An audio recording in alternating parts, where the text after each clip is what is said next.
जय हिंद साथियों, मैं आदेश आपका राही आदि क्लासेस में स्वागत करता हूं। आज हमारा हिंदी में हम पढ़ेंगे एक न्यू चैप्टर। उस चैप्टर का नाम है रस। रस क्या होता है? जो रस होता है उसका शाब्दिक अर्थ होता है आनंद। रस की परिभाषा को देखें अगर तो जिस कहानी, कविता, उपन्यास आदि को पढ़ने से जो हमें खुशी प्राप्त हो वह हमारा रस होता है, या फिर किसी नाटक को देखने से जो हमें आनंद की अनुभूति होती है, जो आनंद हमें प्राप्त होता है, वही रस कहलाता है। इसको हम देख लेते हैं कि रस का शाब्दिक अर्थ, रस का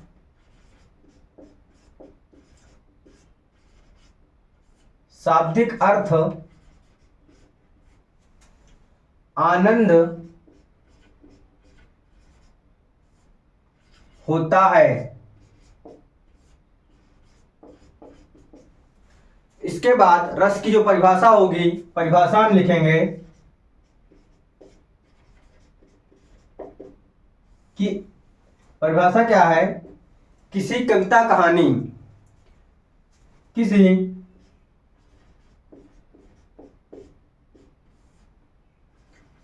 कविता,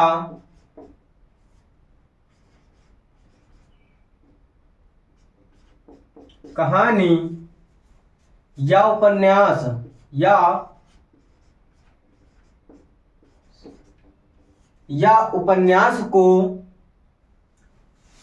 उपन्यास आदि लिख सकते हैं, या उपन्यास आदि को पढ़ने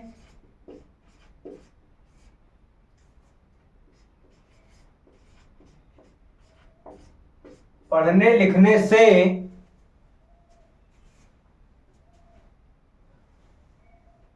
पढ़ने लिखने या सुनने से या सुनने से एवं नाटक को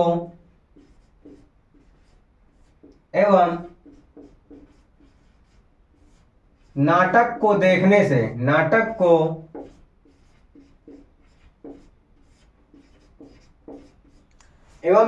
को देखने से जिस आनंद की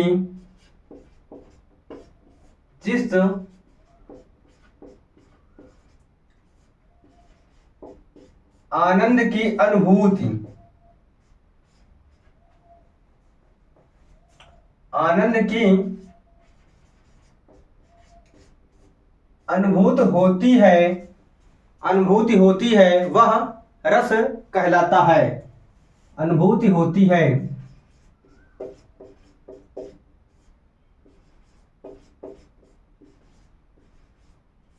वह रस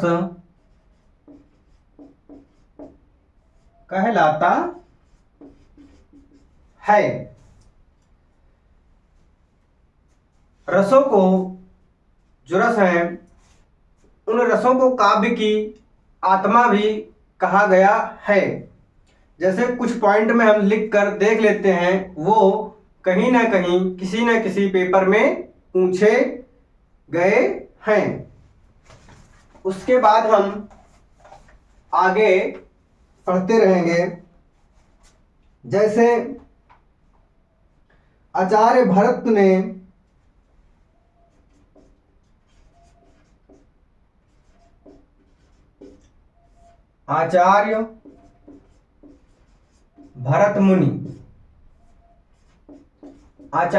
मुनि ने 8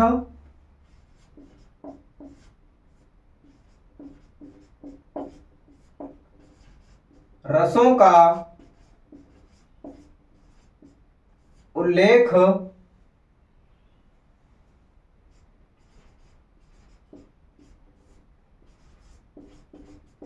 किया है। अगर प्रश्न पूछा जाए आचार्य भरत मुनि के द्वारा कितने रस माने गए हैं या कितने रस बताए गए हैं, तो विकल्प में 8 9 10 11 हो या कुछ भी हो, तो जिस विकल्प में हमारा 8 होगा वही विकल्प हमारा सही होगा।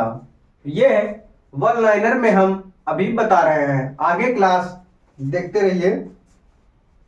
और रसों की कुल संख्या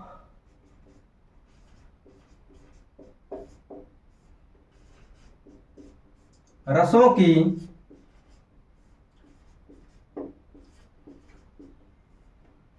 कुल संख्या 11 होती है। रसों की कुल संख्या 11 होती है, लेकिन संस्कृत में 11 होती है, परंतु 9 रस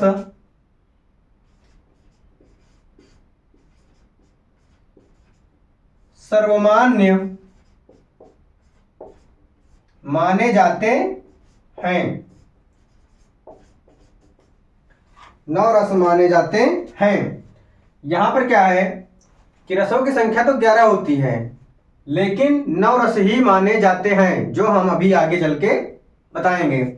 जब विकल्प में यानी जब प्रश्न पूछा जाए कि रस कितने होते हैं, रस कितने होते हैं, तब अगर विकल्प में 11 और 9 दोनों एक साथ दिए गए हों, तो हम उस विकल्प का चयन करेंगे जहां पर 9 रस दिया गया होगा। आप इसको नोट करके लिख लीजिए कि जब विकल्प में यानी जब प्रश्न पूछा जाएगा और विकल्प में 11 और 9 दोनों होगा, तो हम 9 विकल्प का चयन करेंगे, यानी जिस विकल्प में 9 रस होगा वहां पर हम उसको सही करेंगे। आचार्य विश्वनाथ के द्वारा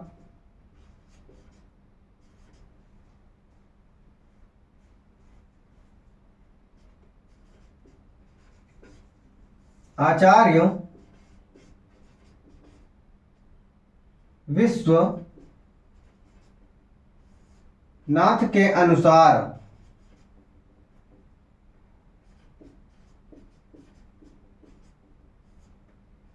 विश्वनाथ के अनुसार कहा गया है वाक्यम रसात्मकम काव्यम। क्या बोला गया है कि वाक्यम रसात्मकम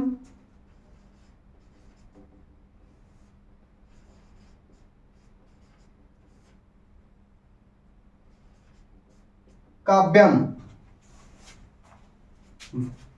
अगर पूछा जाए आचार्य विश्वनाथ के अनुसार वाक्यम रसात्मकम काव्यम कहा गया है, ऐसे ही कुछ वाक्य दे दिए जाएंगे सेंटेंस में, विकल्प में 4, तो आचार्य विश्वनाथ के अनुसार क्या बोला गया है कि वाक्यम रसात्मकम काव्यम, यानी कि रसात्मक वाक्य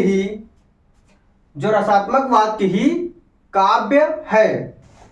अगर इसका अर्थ लिखें तो लिख सकते हैं रसात्मक वाक्य ही काव्य है। अभी तक जो हमने पढ़ा है वह कहीं ना कहीं किसी न किसी रूप में किसी न किसी परीक्षा में पूछ लिया जाता है, तो यह हमारा वन लाइनर है। इसके आगे हम देखेंगे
इसके बाद हम देखेंगे कि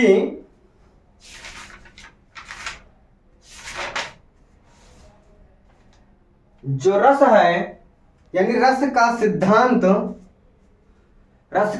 भरत मुनि ने दिया है। उसके बाद हम देख लेते हैं कि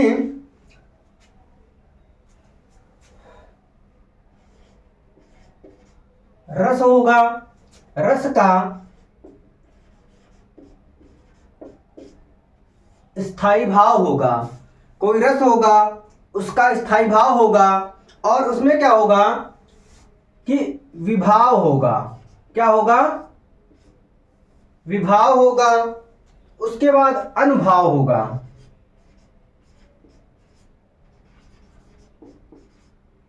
अनुभाव होगा और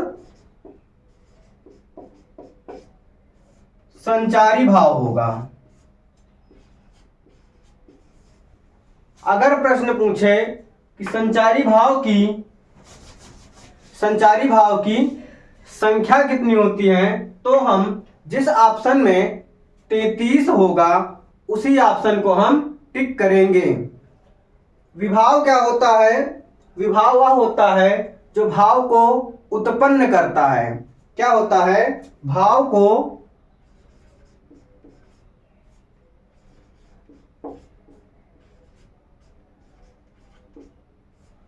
को उत्पन्न करने वाला। विभाव क्या होता है? भाव को उत्पन्न करने वाला। विभाव के भेद होते हैं, वह दो होते हैं। कौन कौन सा? आलंबन और उद्दीपन। क्या लिखते हैं कि आलंबन और दूसरा होता है उद्दीपन। आलंबन और उद्दीपन।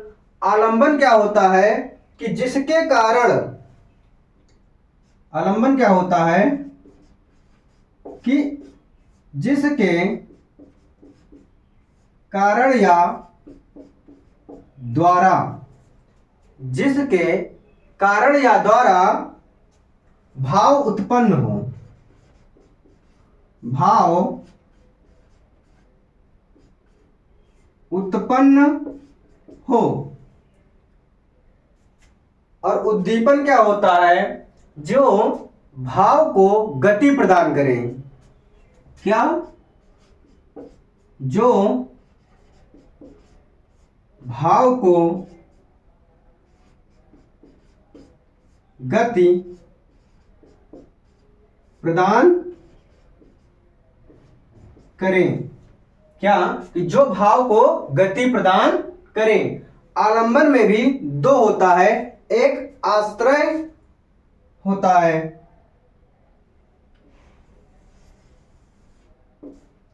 इसमें क्या होगा? एक आश्रय होगा, आश्रय आलंबन। दूसरा क्या होगा कि विषय आलंबन होगा, यानी कोई स्थान और विषय होगा। अनुभाव में क्या होता है कि ये जो अनुभाव होता है वह 4 प्रकार का होता है। कौन कौन से? पहला होता है कायिक। क्या होता? कायिक अनुभाव। दूसरा होता है वाचिक अनुभाव। कायिक हो गया, वाचिक हो गया। तीसरा होता है आहार्य और चौथा होता है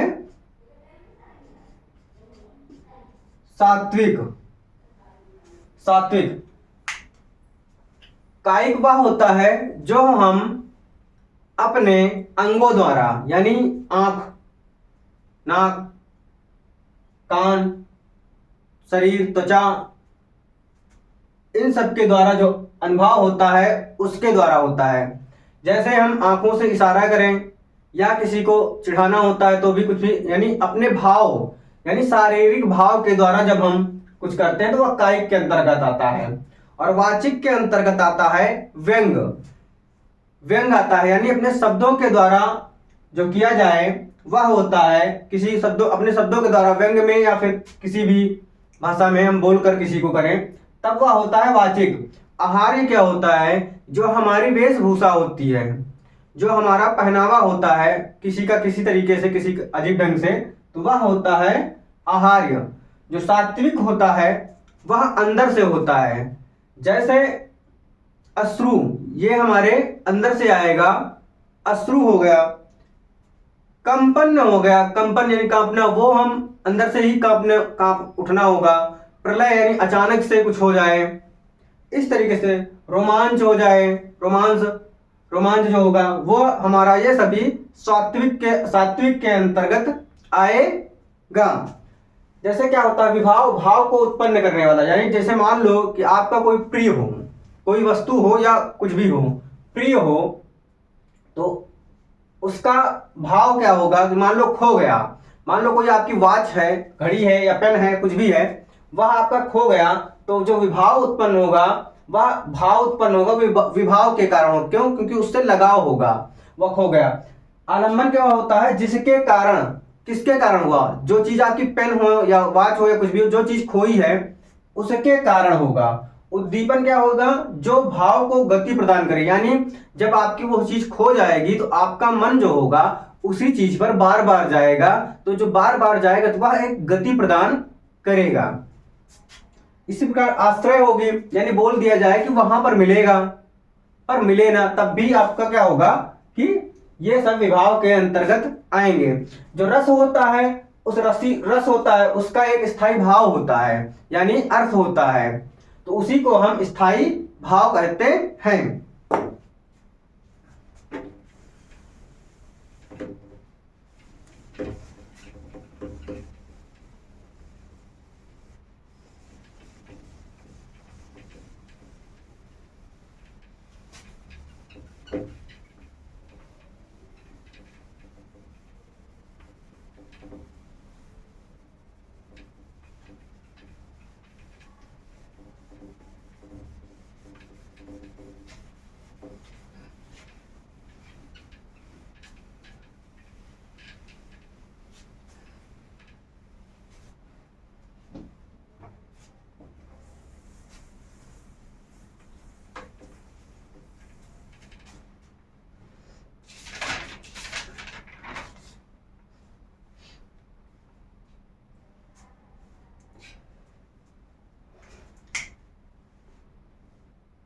थोड़ा सा और हम देख लेते हैं इसके आगे वन लाइनर में ही, कि जो श्रृंगार रस होता है,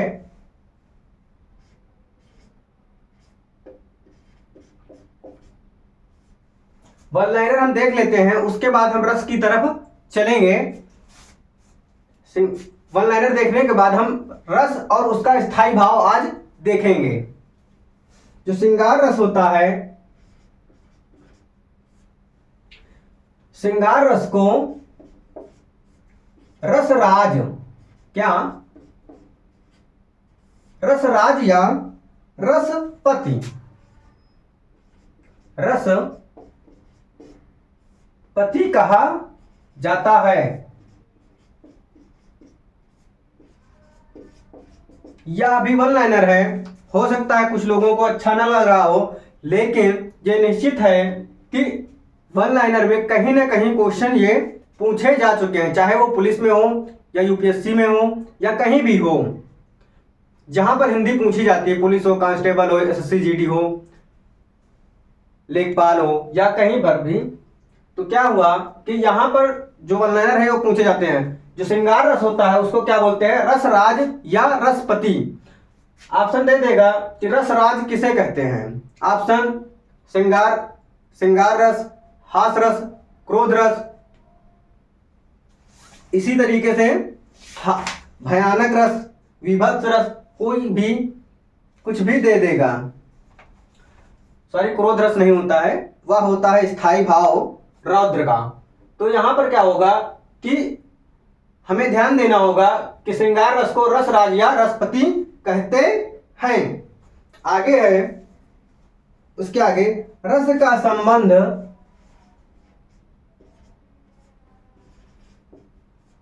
रस का संबंध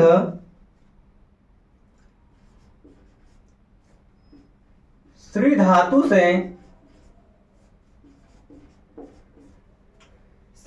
से माना जाता है। यह क्वेश्चन भी पूछा गया है कि रस का संबंध किस धातु से माना जाता है। जिस ऑप्शन में स्त्री धातु होगा वही ऑप्शन हमारा सही होगा।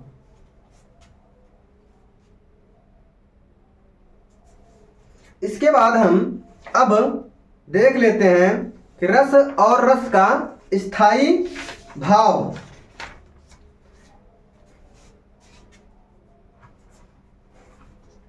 रस और रस का स्थायी भाव, जो पहला है,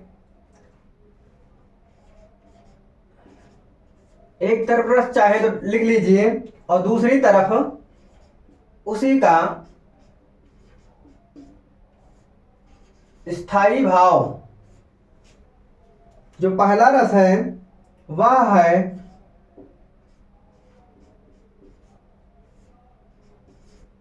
श्रृंगार रस। इसका जो स्थायी भाव होता है वह होता है रति। श्रृंगार रस का स्थायी भाव रति होता है। ये जो रस लिखाए जाएंगे उसके रति स्थायी भाव जो होगा, जैसे श्रृंगार का रति, उसी तरीके से सभी का स्थायी भाव हमें याद कर लेना है। क्यों? क्योंकि ये भी एक नंबर में कहीं ना कहीं पूछ लेता है। अगर नहीं याद रहेगा तो हमारा एक नंबर कट जाएगा। उसके बाद दूसरा है हास्य रस। हास्य रस का स्थायी भाव होता है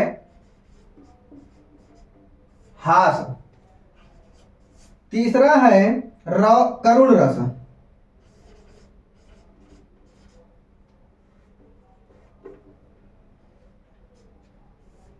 तीसरा है करुण रस। करुण का जो स्थायी भाव होता है वह होता है शोक। चौथा है रौद्र रस। रौद्र का जो स्थायी भाव होता है वह होता है क्रोध।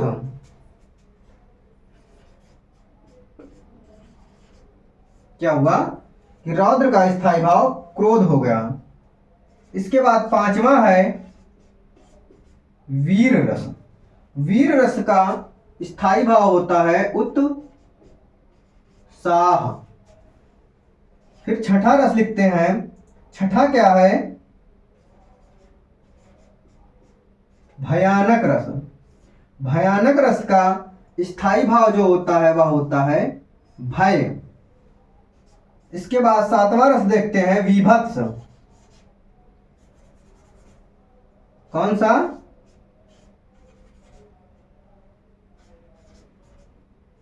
विभत्स रस। विभत्स रस का स्थायी भाव क्या होता है? घृणा। या फिर इसी को कहीं कहीं पे हमें क्या मिलता है? जुगुप्सा। क्या? जुगुप्सा।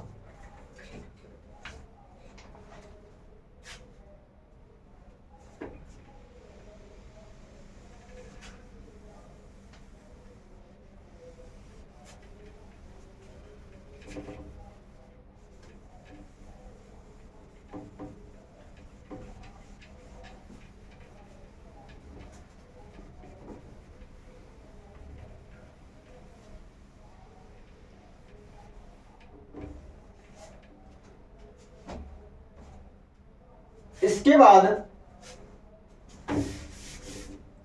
हम आठवां रस लिखते हैं। कौन से? विभत्स के बाद हम आठवां रस लिखते हैं। कौन सा? अद्भुत रस।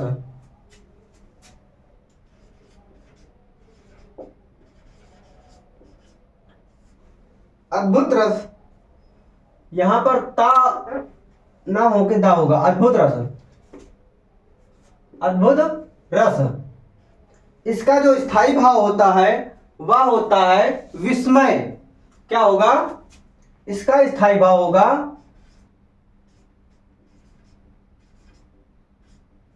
विस्मय। इसके बाद नवा जो रस होगा वह होगा शांत रस। शांत रस होगा। शांत रस का जो स्थायी भाव होगा वह होगा निर्वेद। क्या होगा? निर्वेद। जो हमारा दसवां रस माना गया है वह है वात्सल्य रस। कौन सा? वात्सल्य रस। इसका जो स्थायी भाव होगा वह होगा स्नेह।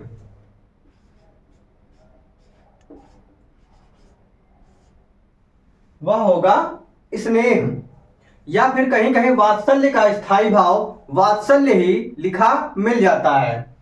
इसके बाद आता है जो 11वां रस माना गया है वह है भक्ति रस। कौन सा? 11वां जो है वह है भक्ति रस। इसका जो स्थायी भाव है वह है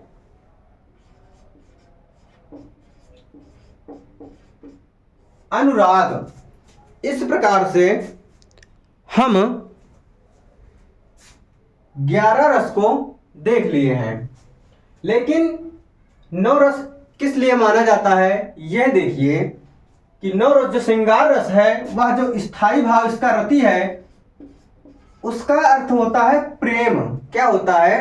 कि उसका अर्थ होता है प्रेम। और जो वात्सल्य होता है स्नेह उसका भी अर्थ होता है प्रेम। और अनुराग में भी इसका भी अर्थ होता है प्रेम। यानी तीनों का जो स्थायी भाव है वह होता है प्रेम। इसीलिए 9 रस ही माने गए हैं, क्योंकि जब सभी का अर्थ प्रेम है किसी ना किसी चीज के लिए, अर्थ एक ही होता है प्रेम, वो चाहे बच्चों का हो या बड़ों का या किसी चीज का किसी के प्रति। इसलिए आज की क्लास को लंबी ना करते हुए आज की क्लास को यहीं पे समाप्त करते हैं। बट आप सभी अगर पूरी क्लास देखे होंगे, यानी इस क्लास को पूरी क्लास देखेंगे, तो निश्चित है कि यहां से आपको 1 नंबर अवश्य मिलेगा अगर रस से प्रश्न पूछा जाता है तो। यह कंफर्म है कि चाहे जिस पेपर में भी अगर पूछा जाएगा तो पक्का है कि आपका 1 नंबर जरूर आएगा। क्योंकि जो 1 लाइनर लिखाए हैं चाहे वहां से पूछ ले, या जो इस समय रस है और उसका स्थायी भाव दिया गया है वहां से भी प्रश्न पूछा जाता है। आपकी क्लास को लंबी ना करते हुए यहीं पे समाप्त किया जाता है। आप इस क्लास को लाइक कीजिए, शेयर कीजिए, सब्सक्राइब कीजिए और अपने सभी साथियों को धीरे धीरे जोड़ते रहिए। जो व्यक्ति हमसे जुड़ रहे हैं उनका प्यार साथ मिल रहा है, उन्हें तहे दिल से धन्यवाद, शुक्रिया अदा।